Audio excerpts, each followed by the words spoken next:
तो नमस्कार भैया, ऐसा ही अपने खेते में हम अपने गाटा संख्या से लैंड कर रहे हैं और ये हमारे बीच में भाई राघव प्रजापति जी और ये हमारे खेमराज हैं, ये बड़े भैया हमारे कृपाल प्रजापति जी, साधुपाल जी और रामदेव प्रजापति जी। तो ये लोग भैया सब यहाँ भैंस चरावत है तो बैठा रहे हम समझा होगे कहीं चली भैया।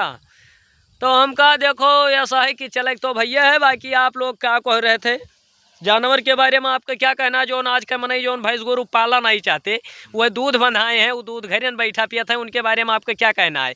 आप क्या संदेश देना चाहेंगे कि हमारे दर्शकों को कि मतलब वो जानवर पालने के लिए उन्हें प्रेरित करो? बताओ, सबसे कह दो कि दूध, अरे तो दूध पाला जाता है, वो वहाँ बिक्री हुआ थी। हाँ हम घामे में तपी थे, हाँ चराई थे तब खाई थे, हाँ, नहीं तो खरीद कर खा था घरे बैठा है। ते ये सिम बैठा है, दूध बंधाए हैं, खरीद लिहिन यही कहा था। इनका मतलब ये है कि भैंस गोरू पालो। हाँ हाँ, जानता हो भैंस गोरू पालो काहे से सब करे चाहिए यार। या देखा तो जौन जौन लाठी लेके चरवाही में चलत है। अब ये सब जतरा जने हैं इन्हें छोड़ के बाकी ये जाए जने हैं सब 70 साल इनके उम्र ही।